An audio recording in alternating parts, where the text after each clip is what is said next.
What up, my homie? Welcome back to another episode of Max Fire Fantasy Report, where I'm back on track like a cat on a tic tac.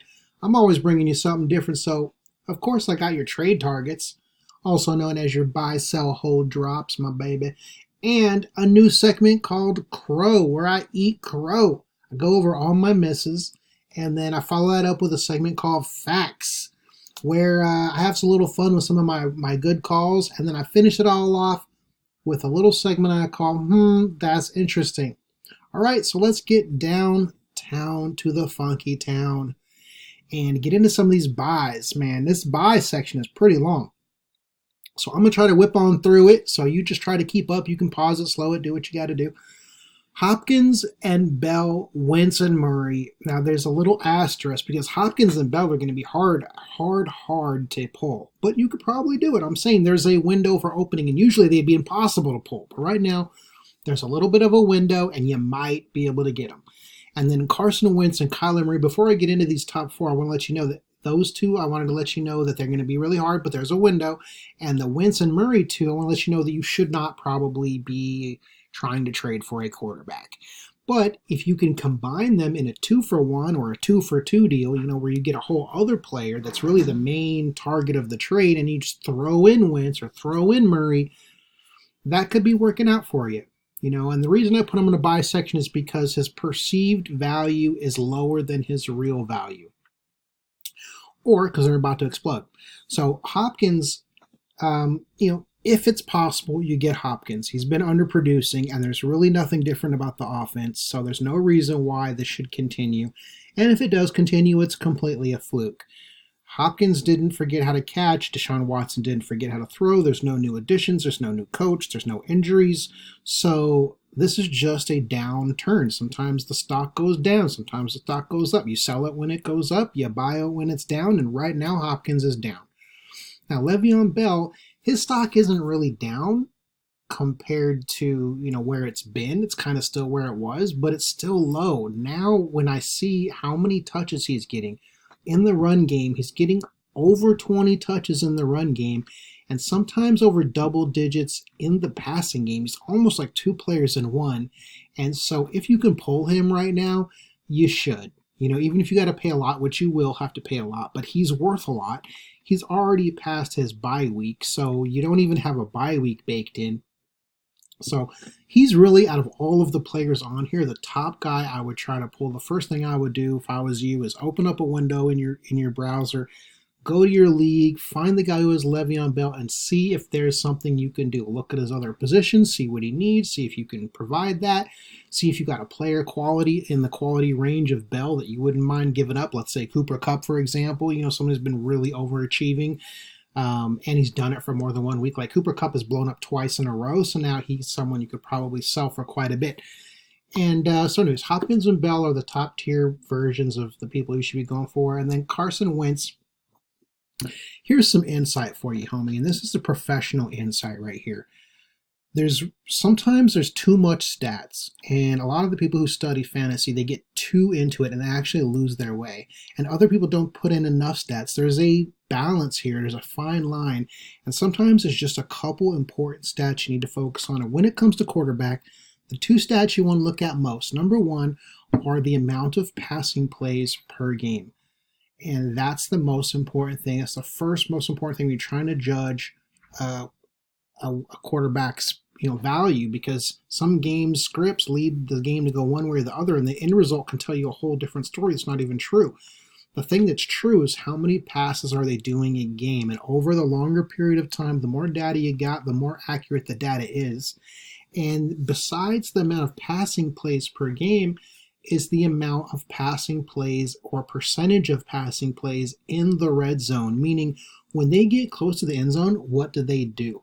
If they're looking to throw the ball, then you want that quarterback. If they're a running team, a lot of teams like to run it in the end zone, run it when they're in the red zone. So obviously that quarterback's not going to get that touchdown, and that's not the quarterback for you. So Wentz has that ability. Wentz also gets running touchdowns sometimes. He gets the goal line, the lunges, the QB sneaks for touchdowns. So he gets those. and he's throwing the ball when he's in the red zone. They're not really handing it off as much. And that could change. They got Jordan Howard this year, so maybe that will be new. Maybe they won't pass as much, but we have to see. But even Jordan Howard was catching passes, so that still goes to Wentz. And right now, Wentz is sneaky having a very, very good year. If you look at his points, it's very impressive. And if Wentz is on a team in your league that has multiple quarterbacks, you could probably pull Wentz. And so look at Wentz, and then also Kyler Murray. He's just throwing so much that the volume's always going to be there. He's even throwing to David Johnson, so even when they're running, they're really still throwing. And he's getting better every week, even though some of his stats are regressing, like, the pass yards per play have gotten smaller, but that's because he's not trying to throw interceptions.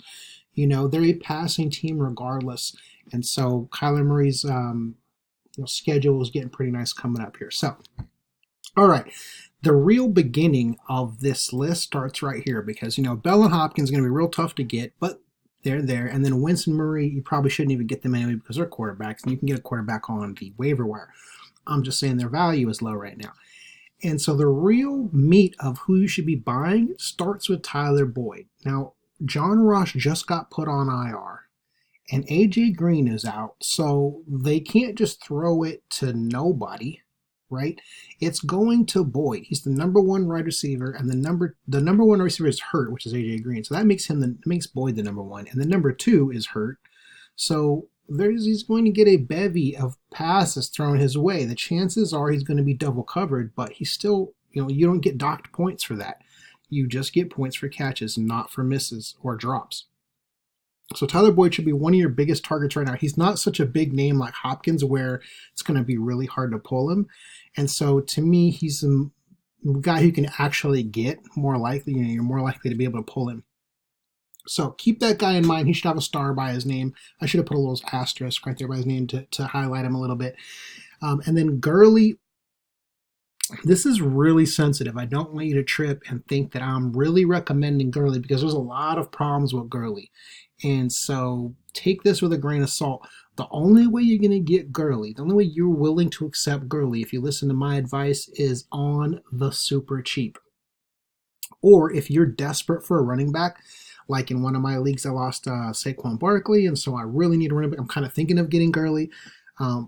So in a situation, if you're in a situation, Gurley makes more sense for you because his value is super low right now, but he can explode for you any week. And, I don't love him. He's not a long-term role play. I mean, he could last all year, but we don't know that. There's a lot of question marks about Gurley. And, if it came out next week that he was on IR, I really wouldn't be surprised. So he's kind of a speculative play, but his value is super low right now. And that's, if you're a gambler, and it's not like Tyler Boyd, where Tyler Boyd's, that's pretty solid. He's going to do good.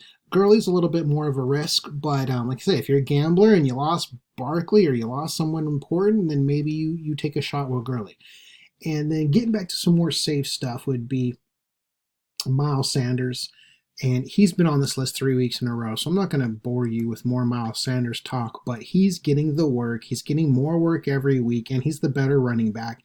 And even though Jordan Howard's got the 3 touchdowns, if Miles Sanders got his 14 points from last week in PPR, his 100 and something yards, plus he got 3 touchdowns, that just shows you what the running back in Philadelphia is worth. And once Miles takes over that role, which is happening as we speak, it's happening every week, slowly and slowly, he's getting more carries. Eventually, by the end of the week, if things go the way they've been going, he's going to have the entire job to himself with only maybe getting vultured on some goal line touchdowns for Jordan Howard. So he's got a lot of upside because right now he's very low ranked, and you can pull Miles Sanders depending on who else they have in the league. And then Robby Anderson, the guy is on a good offense, and people don't like this offense, but I'm telling you, it's got a lot of the pieces that you're going to need. It could be very good. You got Le'Veon Bell for one. They just got him, so it's not like this is the offense from last year. Robby Anderson, we saw what he can do multiple times, so he's a good asset. We know he's the deep field threat. They got what's his name, Crowder, and he's underneath, sucking up all those underneath routes, and they got Herndon coming good after his suspension, so the defense is not going to know who to stop, and the guy who's going to get the most valuable targets is Robby Anderson. And look at his schedule. He's got Philadelphia, Dallas, New England, because this means he's going to have to throw because you can't really run. Jacksonville without Jalen Ramsey, most likely. Then you got the Dolphins, okay, the worst team in the league. You got the Giants, terrible defense. Washington Redskins, terrible defense. Oakland Raiders, not that good. Cincinnati Bengals, terrible defense. And you got the Miami Dolphins again. So I like Robby Anderson if you can get him, but he's a wide receiver, so it's not that valuable. You don't want to trade for these mid-tier wide receivers too much. Depends on what you're giving up for him. But just in a similar way as the quarterbacks, you want to try to throw it in on a double. Two players in that trade, so you can get Robby Anderson and plus somebody else. But if you do a Robby Anderson trade, you can't give up a whole lot for him. So like I said, I'm just saying his value is really low, and I like him. But if you're going to pay too much, well, then you lose all the value. So you don't want to pay a lot for Robby Anderson. He's not a league winner. He's just a really good value. All right, and Kittle, kind of the same thing as Gurley or Hopkins, or really Gurley, is just that you're buying this guy cheap. You're not buying him high. If you can buy him for around what his draft value was, or maybe a little less, you're golden, homie. But if you're going to pay more than his draft value, well, then you're getting worked. So, Kittle right now, though, should be a buy low.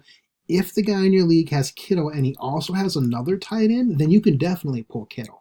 If he doesn't have another tight end, then you have to offer him a tight end in the trade. So you offer him, say Greg Olsen and a wide receiver that is really good, and you might be able to pull Kittle. But you got to offer him something he needs. If he's got 6 wide receivers, you can't offer him a wide receiver. You got to look at his team, see what he needs. There should be something obvious that he needs, and see if you can fill that. If you can't, no big deal. Don't cripple your team to get one of these guys. That's not what we're doing here. And let's see here. We got Sanders. Miles Sanders. I feel like I already talked about him. Oh, I did. There he is. He's on here twice. That's how nice he is, homie. He got on here twice.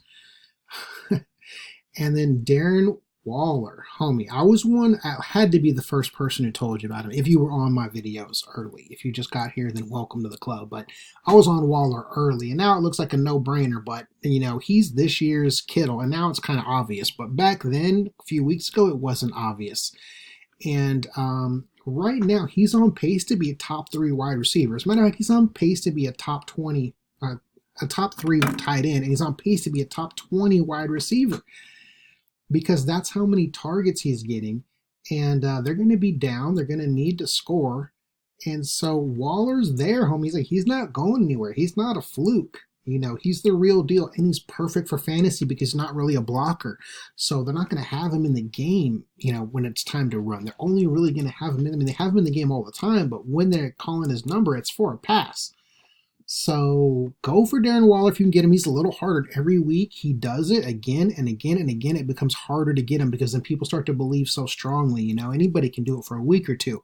But once you see it 2-3 times, people start to believe that's just the way it is. And so it's going to be harder to get him. But I'm saying his upside is even more than his value is right now. His upside is like straight up top 20 wide receiver or top 3 tight end, top 4 tight end. Like he's legit. He's not going anywhere. He's on pace to get 100+ receptions. So this guy right here, Darren Waller, homie, telling you, if you can get him, he's going to be hard to get because he's been doing really good. Give him a wide receiver. Give him a tight end in return.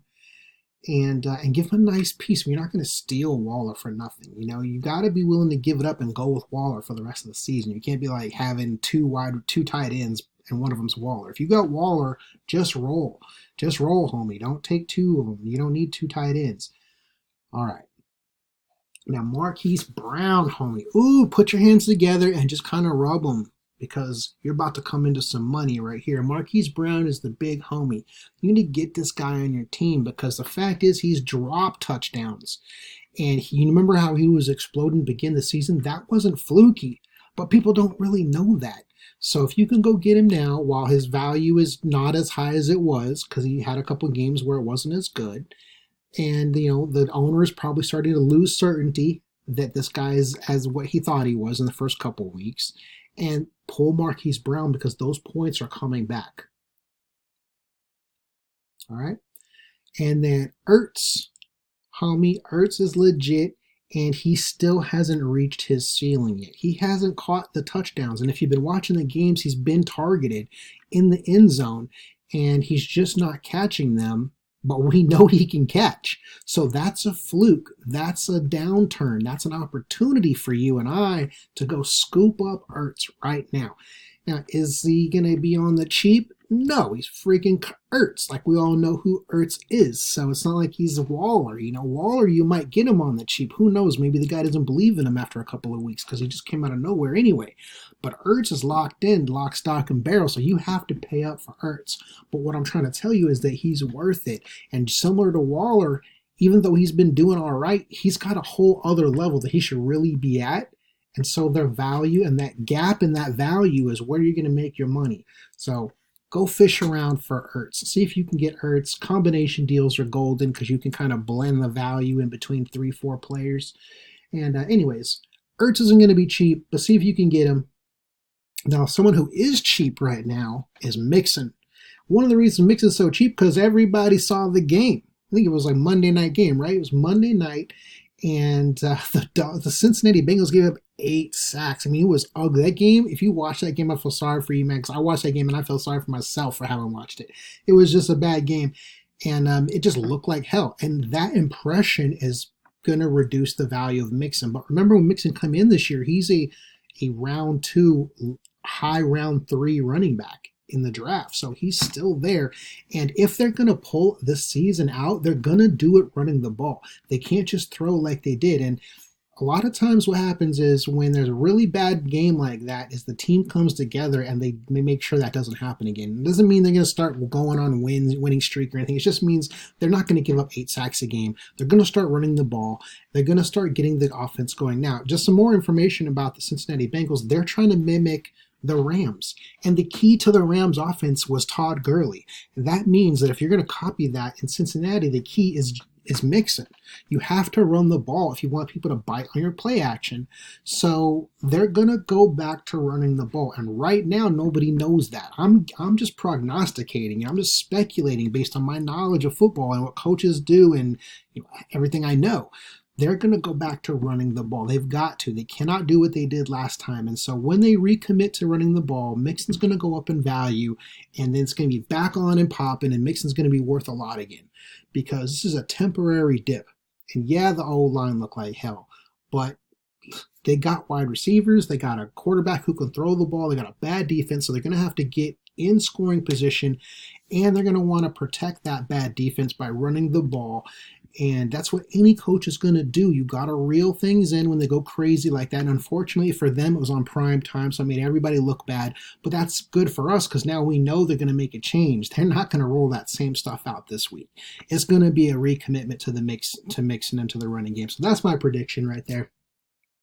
Either way, his value is lower than it really is anyway because that game was so bad that even if you don't get the perfect deal on Mixon, you're going to get a good deal on him because he's not that expensive right now. And I like him in the future. So I'm saying not only is his value down, but you should be buying the guy. And then Montgomery is going to keep on doing what he's been doing, which is getting better every single week, getting more touches every single week. And right now, they're going to limit what they're doing because they got Chase Daniels at quarterback. That means they're not going to throw the ball all over the place to Taylor Gabriel and Anthony Miller and Allen Robinson and all the wide receivers they got over there. They're not going to be doing that. They got Chase Daniel right now, and all they want to do is let that defense just go after the other team and then play smart offense. Don't turn it over. Don't go 3 and out. They're playing that when these teams, when you get your quarterback hurt, okay, you go into certain things coaches do. They start running the ball. They stop gambling on offense so much, and they play solid defense, and they just try to stay their head above water until the quarterback comes back because the quarterback stirs the drink in most teams. So Montgomery's going to be leaned on even more. He's getting all the touches. Every week his touches are going up, and he has not exploded yet. He has not got his 2, 3, even touchdown game. Let's just say he hasn't got his big game yet. He hasn't exploded yet, and that's why he's still on this list. Once he blows up, it's over. It's going to be prime time. The Bears are a popular team, so they're going to be all over the ESPN. Oh, Montgomery just finally exploded, blah, blah, blah, and you're not going to be able to get him anymore. So I like Montgomery. Doesn't mean pay through the nose, homie. I'm not saying this guy is a lock for exploding. I'm just saying this is what I think is going to happen. And he's going to be in my facts section probably here in a week or two. So Montgomery, Singletary, almost the same exact story, just except for he's got to beat out Frank Gore. You don't expect Frank Gore to get injured because the dude never gets injured, but he's going to beat out Frank Gore because he's straight up better. Like Singletary's a legit player, and he's a 3-down player. He can't be game scripted out. And he's got a certain way of running, which is really interesting. Haven't really seen it before. His way of sidestepping tackles, and it's pretty interesting. Anyway, the bottom line is it works. They know it works, which is why they got rid of LaShawn McCoy. And it's only a matter of time before they're giving him the ball over Frank Gore. Frank Gore right now is getting the publicity because he's getting the work, but Singletary's hurt. Singletary was on a skyrocketing pace. When a player does so good, you trade away LaShawn McCoy. Trust me, the coaching staff knows that boy's legit.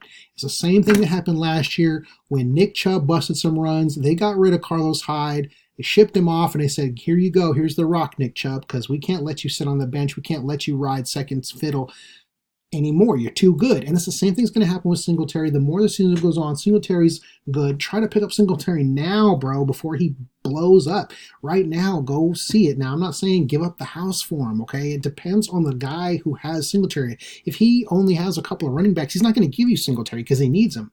But if he's got a bunch of running backs, he will. So it just depends, okay? But I'm saying target this guy. Go find this guy.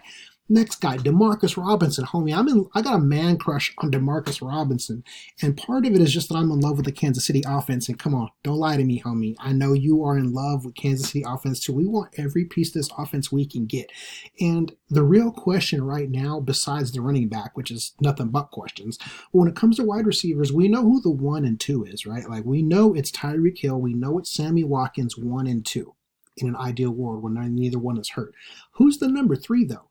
Is it the fast, hot, flashy rookie Mecole Hardman, who's the new sexy name, or is it this guy that came from nowhere who's already been around a few years named Demarcus Robinson? And I would argue that based on what I see, it's Demarcus Robinson. For one, here's the main thing. I heard for a fact from Andy Reid, he said Demarcus Robinson is, quote, a star. And when you hear it from the coach calling a player a star, man, that doesn't happen very often. Usually coaches, they just kind of play players down a little bit. They don't call him a star. And that kind of says to me that he's the third wide receiver. You're not going to put the rookie who you just drafted ahead of this guy you're calling a star. So for a lot of people who don't know who to pick, is it Demarcus Robinson or Mecole Hardman? Who's the wide receiver 3? It's really hard to tell, and I'm here to say it's Demarcus Robinson. And because of the confusion, it's an opportunity for you to buy. Swoop on in, offer something for Demarcus Robinson. You've got to give up a lot to get Demarcus Robinson, doc. Demarcus Robinson ain't doing that much. Actually he is, but he's just not getting the publicity. The dude got like 9 targets. Okay, last game, he's getting like 9 targets a game. So, I'm going to look it up real quick right here. Hold on. Yeah, I just want to give you a little bit better stats on this. I'm going to look up this Demarcus Robinson. So just hang in there for a second.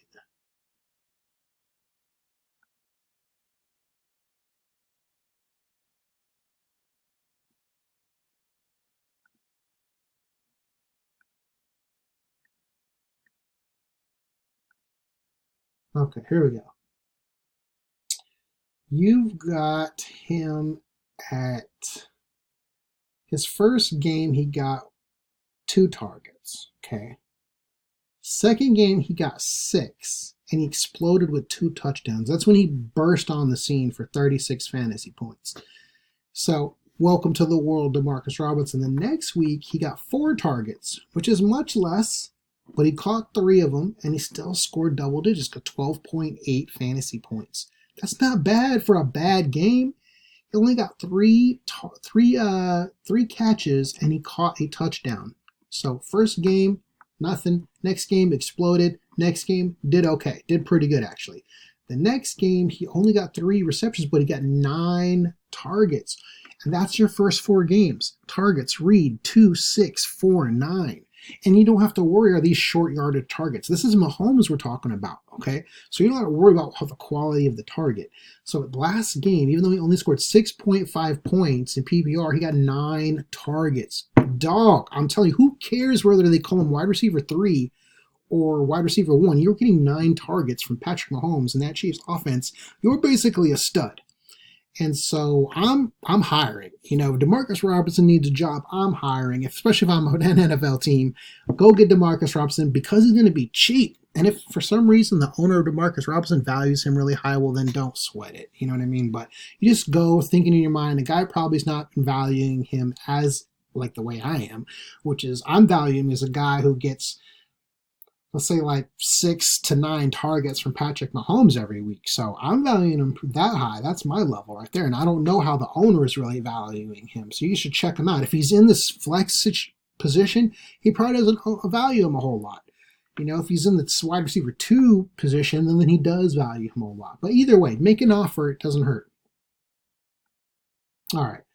So moving on down to the boy Kittle, who's making on this episode for the third week in a row. Kittle is still here. Kittle dropped another touchdown.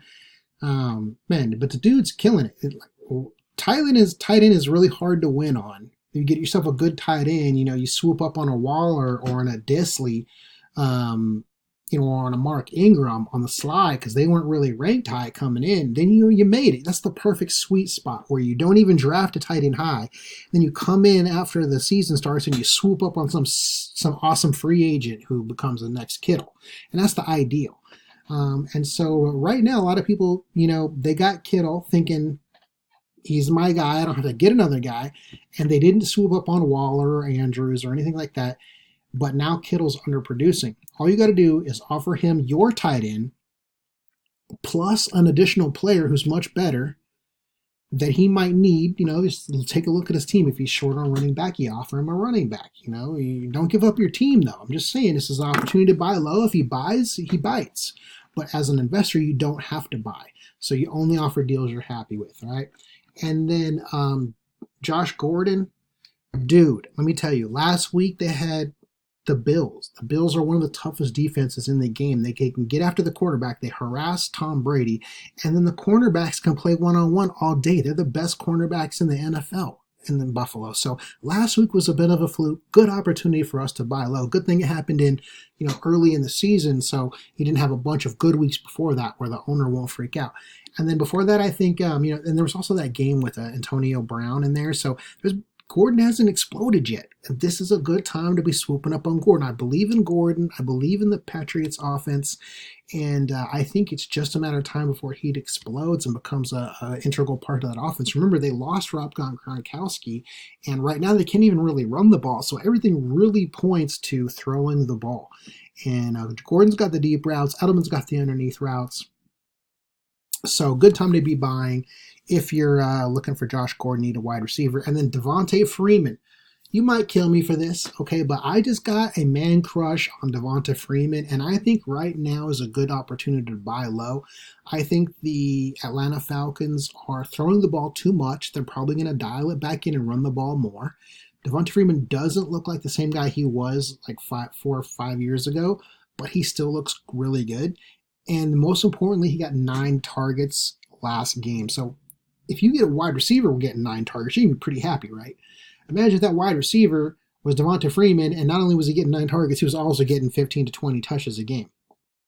That's what we're looking at with Devanta Freeman. Now, I'm not trying to blow you up because it could be very well be that Devanta Freeman is who he is right now for the rest of the season, but I just doubt it. I mean, I'm willing to put my money down on Devanta Freeman. I don't expect you to do it based on what I'm saying because I have some better picks in this buy section, but I'm willing to put my money there. Now, come to think of it, we're almost at where are we at? 30 minutes almost, and we've only got through the buy section. But that was because there's so many names there. And so let's go ahead and breeze through some of these others so that we can wrap this video up and get you out there so you can take a look at your league and make some trades. All right, now selling Wayne Gallman. The schedule going forward is really tough. So you basically saw his best game of the year. That's what I predict. And based on that, you should flip him.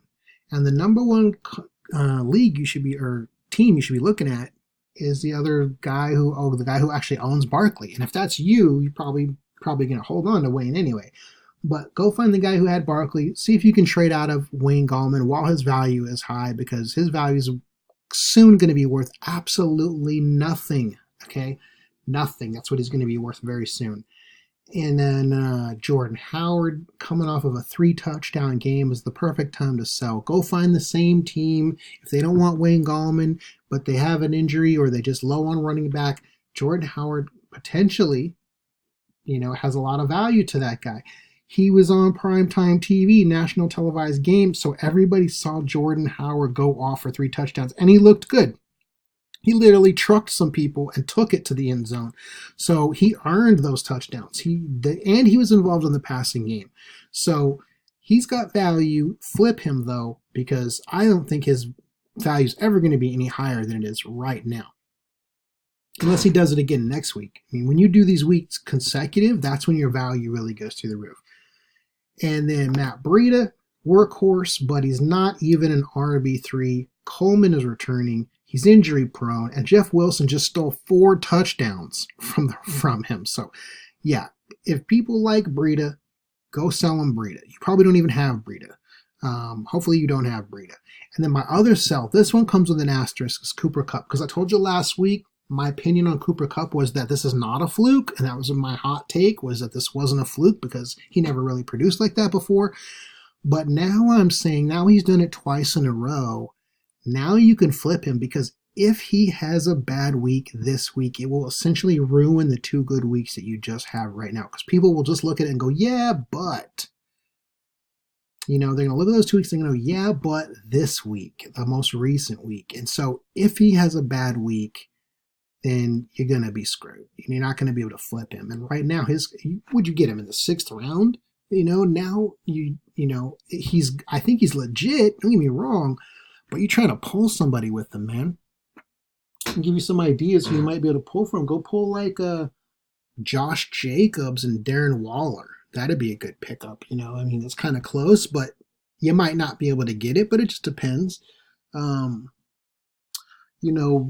Ertz and Marquis Brown for Cooper Kupp. Okay, you got to get some good value for this guy, but I'm just saying, if he has a bad week, you won't be able to flip him for what you can flip him for right now. If he has a good week, guess what? You'll just get the same thing you can get right now. So you really don't gain anything if he has another good week, but you lose a whole lot if he has a bad week. But don't let that make you put pressure on selling. You don't want to be under pressure. You're the boss, so you don't have to swing at every pitch. That's the difference between buy, sell, hold, cut, and playing baseball. 'Cause playing baseball, you only get 3 strikes. And buy, sell, hold, cut, you don't have to swing at anything. So, anyways, don't sell Kupp for cheap, but I'm just saying this is a good time to cash in on a high value. It probably won't get too much higher than it is right now.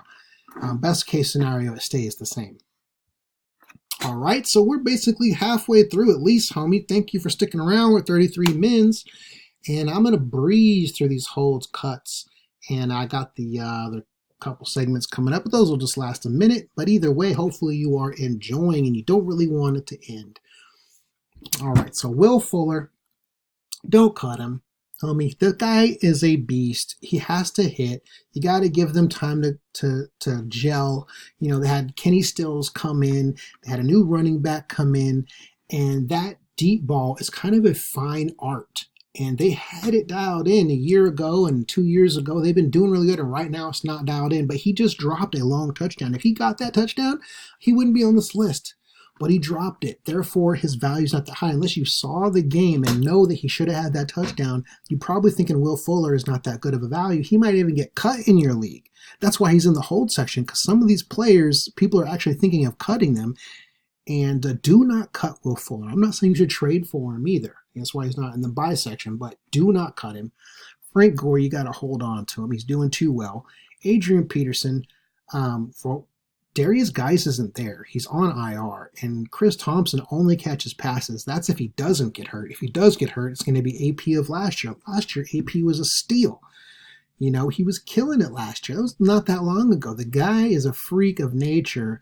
And the only thing standing between him and a three down workload is Chris Thompson. And Chris Thompson's a huge injury risk. He always has been. He's a great player, but he gets hurt a lot. So AP, while I'm not recommending to buy him or sell him, because you're not going to get nothing for him, and you don't want to buy him because you might get screwed. You just, if you have them, okay, you hold them. Desean Jackson, same thing. I mean, obviously, hopefully you're not trying to drop Desean Jackson. Gallup, Chris Thompson, who I was just talking about, is great for PPR. Latavious Murray, some people are dropping him, but if something happens to Kamara, they're not going to start throwing the ball around with Bridgewater. No. They're going to keep feeding the ball to the running game. That means Latavious Murray. So right now, Kamara and Latavious Murray are about to get fed.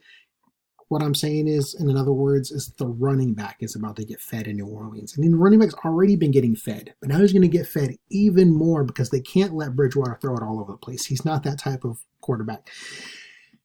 And because he's a great handcuff, he really doesn't have any value now, but if something happens to Kamara, dog, this dude is going to be a beast, and they have to use him. He's the clear-cut backup. There's nobody else that's going to come in and take the job, okay? So Latavious Murray should be high priority. If he's on the waiver wire or he gets dropped, you must pick him up. He's on your team and you don't want him anymore, you still got to hold him, dog, because if you drop him, you damn fool. All right, now Marlon Brown, the next thing is that he's got standalone value. I mean, you can play him right now. You know week 1 he got 2 touchdowns. I mean, we all know that because week 1 sticks in everybody's mind. And but since then he hasn't done anything, and that's why some people might be cutting him. But you just got to remember he's behind Gurley, and Gurley's running on basically one knee, if even that. I don't even know. Maybe it's both his knees, and it might be just a matter of time until this guy's running the show. So one of the top handcuffs in the league who's not producing, that's obvious because he's a handcuff, so the other guy's producing. But if something happens, Marlon Brown's going to be the man. So I would just encourage you to hold on to him even though he's not really doing nothing for you. All right, so we're done with holds. Moving on down to cuts. Breezing through Westbrook. DJ Chark has the job. Westbrook is done. I mean, as far as fantasy goes, I'm sticking a fork in him. And then Crowder, like I already talked about earlier, I want the deep ball. I want Robby Anderson. And Johnson isn't doing anything, and if he does do something, it's on the 3rd down only. He doesn't get 1st and 2nd downs. And then Jared Cook, who's really doing nothing anyway. So those guys are people you could literally just cut them in game. Make that waiver spot is actually more valuable than one of those players. All right, so I think I pretty much nailed it right there, dog. I mean, yeah, that's pretty much that. Let's go ahead and move this puppy along. Oh, eating some crow. All right, so I did say that I thought Jared Cook will be used more. And I thought, because I read some stories and articles on the Saints about how they loved Jared Cook because of all the different things they could do with him and how they could use him in the pass game and line him up as a wide receiver. And I started thinking, oh, crap, man, that's the kind of plan they had for this guy? But it turns out that was just stuff that they could do with them. They're not actually going to do that stuff with them a lot, maybe once in a while. They just like the ability that they could, which is totally different than featuring a guy like they did when Jimmy Graham was in town. So I got to eat a little crow. Now, don't get it twisted, dog. I wasn't out here recommending Jared Cook. I'm just eating a little crow where it's due because I did think he would do better, but I was nowhere near telling everyone to go get him. And just had to set the record straight. I'm eating crow for a reason because I did pick him. I thought he would be better than he is. And I just didn't think he was going to be this bad. I thought he'd be okay. You know, like I thought he'd be a tight end 10, you know, or something like that. Tight end, you know, the 10th best, let's say. But it turns out, nope, no siree. So next thing I'm eating crow on is I thought that the Bears, you can't really pick a wide receiver on the Bears because they spread the ball around a lot. One week it's Anthony Miller for a couple of touchdowns. The next week it's Taylor Gabriel for 3 touchdowns, but nobody else gets the work. The next week it's Trey Burton. The next week it's, you know, Allen Robinson. But guess what? It's been Allen Robinson a lot. The homie has got over 30 targets, like 34 targets, and they're really high value targets. So they're long, deep targets. And he's been putting up the points, getting the targets, getting the right kind of targets, and I got to eat a little crow on Allen Robinson because he's legit. And, you know, now that Chase Daniels is in the game, I don't think they're going to find Allen Robinson for those deep passes as much. But let's hope that they do. and get yourself some Allen Robinson. He could have been on the buy section, but Chase Daniels is the quarterback, and we don't know when Trubisky's coming back, so I can't give Allen Robinson the credit for these next 4 to 5 weeks that he got for the last 4 to 5 weeks when he was with Trubisky. I got to see how it works with Chase Daniels. But either way, I deserve a little crow on that bad boy.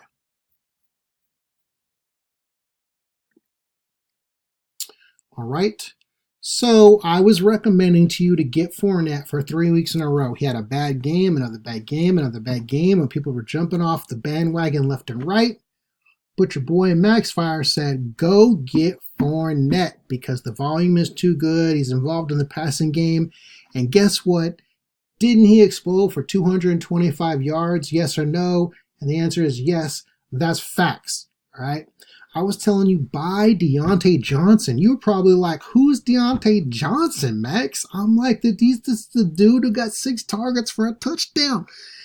And you got to get him, not because I believed in him, homie. This is investment theory, okay? I don't believe in him. I'm just picking him up. Now, once he sits on my bench, I'm farming. He's growing. I'm putting water on him. And by putting water on him, what that means, I'm really doing nothing. I'm letting him sit on my bench. The next week comes around. Guess what he got this last week? Another 6 targets and another touchdown. Now, he's already on my bench. A lot of people starting to pick him up. Who's this Dionte Johnson? If this guy does it again, okay, now you're talking 3 weeks in a row with a touchdown and multiple targets, like 6 in the area of 6. Yeah, then he's legit. Now, I'm tooting my own horn a little bit, but that was, that was pretty much before I saw Mason Rudolph. Now that I saw Mason Rudolph, I do think Dionte Johnson is legit, but I don't think there's a whole lot of upside. I think 6 targets and a touchdown is pretty much what you're looking at most weeks. You're not going to get a week where he's getting like 10, 12, 13 targets. It's not going to get like that. But if you need a wide receiver 4 or 5, Dionte Johnson's probably available. He's definitely got rapport with Mason Rudolph. And teams are going to try to take away Juju, and Dionte Johnson's going to be wide open. This is the same offense. Even as a different quarterback, it's the same offense with the same coach. And last year, Juju had this Dionte Johnson role when he exploded. So this role could be pretty valuable. And even though it doesn't have Brendan Roethlisberger, and that does bring the value down significantly, he's still good to roster. Okay, so if he does it again a 3rd week in a row, you could sell him or just keep him, man. The dude's going to be legit. All right, facts. All right, I forgot to say facts. So Dionte Johnson, Max gets the credit because Max is the only one I even saw talking about. No one even said the word Dionte last week, okay, except for me. So anyways, that's facts. I told you straight up with no bones about it to sell Thielen and Diggs last week. Okay, now Diggs had a little rise up there, but Thielen's value definitely dropped. And now you're screwed if you got Thielen. You cannot sell him. You just got to hold him. But last week, you could have sold him, and that's facts. All right, now Barkley, people were tripping on Barkley. He looked like he was going to miss 8 weeks, 12 weeks, and I was just saying pump the brakes on selling Barkley. Do not sell Barkley straight up. I didn't even say pump the brakes. I said do not sell Barkley. And if you like people who have a take, who have an opinion, hit the dang like button, dog. Because I have an opinion, and if you like the soft people who just like, that's the thing that annoys me with a lot of analysts is they take the middle ground, like, oh, I like this guy and I like that guy and this guy. If this guy does this, then this is going to happen, and if that and if this, I'm like, well, just make a damn play. Tell me what you think. Don't give me all these ifs. I know if. That's just how I feel. And they'll be like, oh, so and so is hard to trust. I'm like, no shit. No shit, he's hard to trust. That doesn't really tell me anything. So if you like a guy like me, or at least if you just like a guy who has an opinion, has a take, and tells you what he thinks you should do straight up without that middle ground stuff. I mean, I give you a little middle ground because some things are in the middle, but everything can't be in the middle. If you like that kind of content, hit a like. It's end of story. You know what I'm saying? So besides that, I also said sell Marlon Mack, and now he's hurt, but I didn't put that on here because I don't want to take credit for someone getting hurt, but Anyway, so I also did say in my interesting segment that the Bucs offense is back. And that was after only 1 good game. And now he's at 2 good games, and that's how perception changes. You get a couple of good games and everyone goes, oh, the Bucs offense is great. But just 2 weeks ago, you didn't know that. So I straight up called the Bucs offense good, and had they wet the bed, they would have been in my eating crow section. I'm putting myself on the line here. I'm taking a play, and I'm not just doing it just to take a play. Like, this is where I really feel, this is where I'm going to take my own team in these situations. And so hopefully you follow along, because I get really good results, and you'll get the good results too. And then the last thing is a Cooper Kupp. Another good thing, I deserve some facts. Oh, I forgot to tell you, Bucks offense. I told you to buy them. Now they're legit. That's facts. Boom. So there I did that. I had to do that. And then I did say don't sell Cooper Kupp, which was kind of important, because it was a very fluky like 3 touchdowns. And even though I did say he wouldn't score 3 touchdowns again, it's not a fluke. And here we go. Goff threw 500 yards. Kupp put up a bunch of stats. And even though he didn't get 3 touchdowns, he still got his points. And so I deserve some credit on that. That's facts, dog. All right, now that I'm done self-glossing, let's talk about some stuff that's actually interesting, which is the defenses. Okay, the Browns' defense is legit. They've been flying under the radar, but their front 4, they're really good. So they create a lot of pressure without having to send extra players. Their linebackers are athletic, and their coach is a hell of a defensive coach. Like, Steve Wilks is a great defensive coach. And then, of course, they got Denzel Ward, who's a true one-on-one lockdown cover corner. So the Browns' defense is legit. And also the Saints' defense is legit. 20 games without a 100-yard rusher, dog. 20 games without a single 100-yard rusher. We saw what they did last week to Dak and Amari Cooper. They shut them down. And they're going to run the ball, and they're going to play defense. They're going to try to keep their head above water until Breeze comes back. So it's the same thing kind of with the Steelers. They're going to feature Kamara. They're going to lean on the run even more than they were. They've always been featuring Kamara. Kind of the secret to the Saints is that they throw the ball to the running back. So they're still really running the ball. They're just doing it with the pass. A lot of people talk about that. But now they're going to lean even heavier on Kamara. And if something happens to Kamara, that means Latavious Murray is in season, baby. So the Saints are going to play. The Saints D is legit. They're going to play a lot of strong D. They're going to run the ball. And I just think that's interesting. All right. So, and then the Ravens D is not good. Okay. They played Arizona in week 1, and then they played Miami in week 2. And since then, they're 0-2. So I'm not buying in the Ravens like I was preseason. Preseason looked like the Ravens. The Ravens are always a good defense. That's the brand they have. But this year, it's just not true. So, and then here's a cool take that I really want to make. It's this week is going to be a Tarik Coehn game. And if this comes true, homie, you really got to give me some love, because nobody's saying this. Man, this is coming out of left field. This is just straight up. If I just pick this out of the blue, it's going to seemingly out of the blue. I'm going to explain to you why I'm picking it, and then after I explain it, it won't seem so crazy. But right now, come on, man, let's just say Tarik Coehn is going to be Tarik. Like, when do you know it's going to be a Tarik Coehn game, or a Taylor Gabriel game, or a Desean Jackson game? When you know their explosion is going to happen, you don't. And what happens is they blow up while they're on your bench. Then you put them in, and they don't blow up, and they screw you. And then you put them on their bench again, and then they blow up again. And that's kind of the thing. So I'm going to be a boss right now and just pick this as a Tarik Coehn game. So give me a like for being a boss, but only if you're a boss, because boss recognize boss, homie. Now, Chase Daniels is the quarterback right now of the Bears. And just like Mason Rudolph, just like Teddy Bridgewater, okay, they're going to play the underneath routes. They're not going to throw the ball all over the yard. They're going to play the gimme routes, the little easy baby 5-yard passes, and keep the offense on schedule. It's the oldest trick in the book. Now, it takes patience. You can't just score quickly like that, but it works. It keeps the defense fresh, and that's what you do when your quarterback is hurt and you're running with a backup. Okay, so they're going to do short passes to the playmakers. Well, who's the playmakers? The playmakers are Anthony Miller, Taylor Gabriel, Tarik Coehn. Okay, and so last year, Chase Daniel had a couple of games where he was the quarterback. In those 2 games, Tarik Coehn had 12 receptions in the first game for 156 yards. The second game, he had 7 receptions for 45 yards plus a touchdown, and he threw a touchdown. So same thing as Jalen Samuels exploding this last week with Mason Rudolph, as they started to feature that underneath guy, and they went to their gimmick plays and they went to their trickery plays to take pressure off the quarterback. They give the ball short intermediate passes. And so that's my call, homie, and I'm sticking to it. I expect you to hold me to it. If it blows up, I expect, I don't know. I don't know what I expect. I don't expect really a whole lot. But maybe a little kudos, maybe a little shout out or something. I don't know. Do what you can do. But if it blows up, go ahead and rip me for it. I'm down for it, man. Come at me, bro. And I'm saying the most important thing in fantasy is knowing things that other people don't know. So make sure you're subscribed to this channel because I do bring different kinds of content all the time. And if you like this is what you're going to get more of. I might do more videos where I'm actually in camera because I like that better. But this is just easier for me and I've been really busy. So hopefully this works for you. And that's the whole video, dog. Go ahead and, make sure you subscribe. Most people actually don't subscribe. That's what's interesting about YouTube is you might like the channel, you might like the video, but you don't subscribe. For some reason, I think we just get stingy with our subs or our likes. We just don't want to give.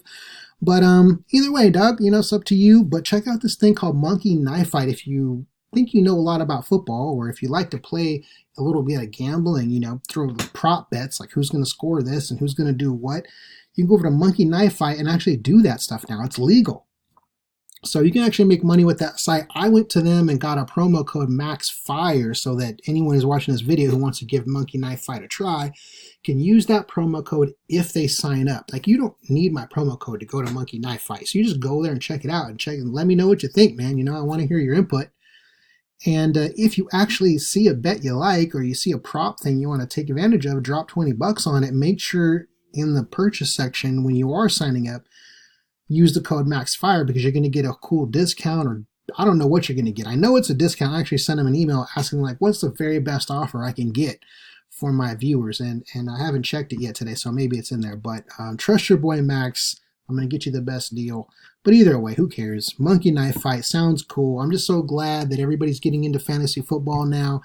Because I've been doing this for years, and it's just been most people didn't even know what it was when I started. I literally had to teach people what it was when I first started, and so it's just cool. There's all these cool companies and cool ways to play the game. So that's pretty much it, Doc. I'm all done. Hopefully you already bounced off this video, and now you're just listening to me yab. If you're listening to this yab, dog, you're even cooler than the other people who already left. So I will see you on the flip skeezy. Let me know if you have a question. If I missed anything, I'll be happy to answer your trade questions or what have you. I enjoy doing that because this stuff's fun to me. And that's it, dog. Sees ya.